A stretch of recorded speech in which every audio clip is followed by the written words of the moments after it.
नमस्कार, the news में आपका स्वागत है। मैं हूं तिलक देवांगन। तो बढ़ते हैं अब व्यापार की खबरों की ओर।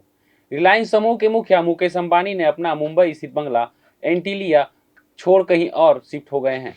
यह सब पिछले दिनों हुई घटना के बाद हुआ है। सूत्रों के मुताबिक मुकेश अंबानी अब यहां अपने घर कब आएंगे, इनकी जानकारी किसी को नहीं है। बताया जा रहा है कि मुंबई छोड़ गुजरात शिफ्ट हो गए हैं। वे देश के सबसे बड़ी रिफाइनरी जामनगर के बंदरबख्त बंगले में शिफ्ट हो गए हैं। वहां 200 से ज्यादा सीआईएसएफ के कमांडो उनकी सुरक्षा में तैनात बताए जा रहे हैं। घटना के बाद डरे हुए परिजन एंटीलिया बाहर विस्फोटक मिलने के बाद अंबानी परिवार के सदस्य काफी डरे सहमे हुए हैं। यही कारण है कि उन्होंने मुंबई छोड़ गुजरात में जामनगर शिफ्ट होने का फैसला लिया है। नवाबों के शहर लखनऊ में अब स्मारकों को बंद करने का आदेश जारी होने शुरू हो गया है। कोविड-19 के बढ़ते प्रकोप को देखते हुए उत्तर प्रदेश की राजधानी लखनऊ में नवाबों के दौर की याद दिलाने वाला बड़ा इमामबाड़ा, भूल भुलैया समेत अन्य स्मारकों को आदेश तक बंद कर दिया गया है।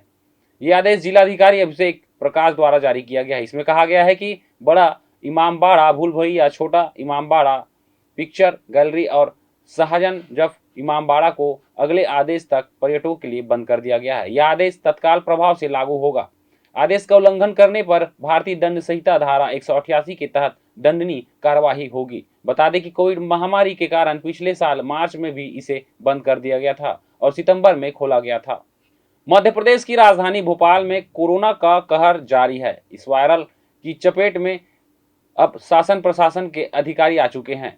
इस बीच अब राजधानी में भोपाल के 200 से ज्यादा बिजली कर्मचारी कोरोना संक्रमित हो गए हैं, जिससे विभाग में हड़कंप मच गया है। बिजली कर्मचारी के साथ फील्ड स्टाफ के साथ साथ सीएमडी ऑफिस के अफसर भी कोरोना पॉजिटिव आए हैं। यह पूरा अमला बिजली आपूर्ति बिल वसूली से जुड़ा है, प्रभावित हो सकती है बिजली व्यवस्था। बता दें कि बिजली कर्मचारी के संक्रमित हो जाने के बाद सभी कर्मचारी को अस्पताल में भर्ती करा दिया गया है। वहीं कुछ कर्मचारियों को होम आइसोलेशन में रखा गया है। वहीं इतनी बड़ी संख्या में बिजली कर्मचारी के संक्रमित हो जाने के बाद राजधानी के बिजली व्यवस्थाओं पर असर पड़ सकता है। आधे घंटे में होने वाला बिजली का मेंटेनेंस में अब 3-4 दिन का समय लग रहा है।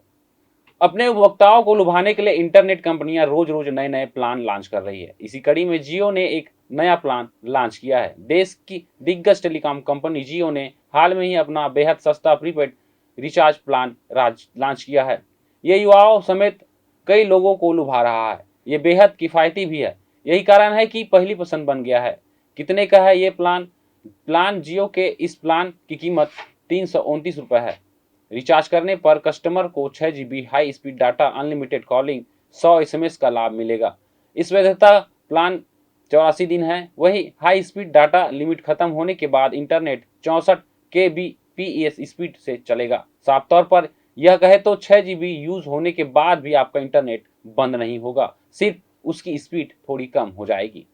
उत्तर प्रदेश के मुखिया योगी आदित्यनाथ ने एमएसपी के तहत गेहूं खरीद कार्य को पूरी सक्रियता के संचालित करने के निर्देश दिए हैं। साथ ही गेहूं खरीद के संबंध में हेल्पलाइन संचालित करने की बात भी कही है। निर्देश में गेहूं खरीद के दौरान कोविड प्रोटोकॉल का पालन करना जरूरी बताया गया है। गेहूं क्रय की नियमित मॉनिटरिंग भी की जाए। योगी सरकार ने गो आश्रय स्थलों में सभी आवश्यक व्यवस्थाओं का प्रबंध करने के निर्देश भी हैं। गो आश्रय स्थलों के लिए भूसे की पर्याप्त व्यवस्था करने के लिए इसकी भूसा बैंक स्थापित करने की भी बात कही है। द न्यूज की ताजा तरीन खबरों के लिए बने रहिए। तब तक के लिए नमस्कार।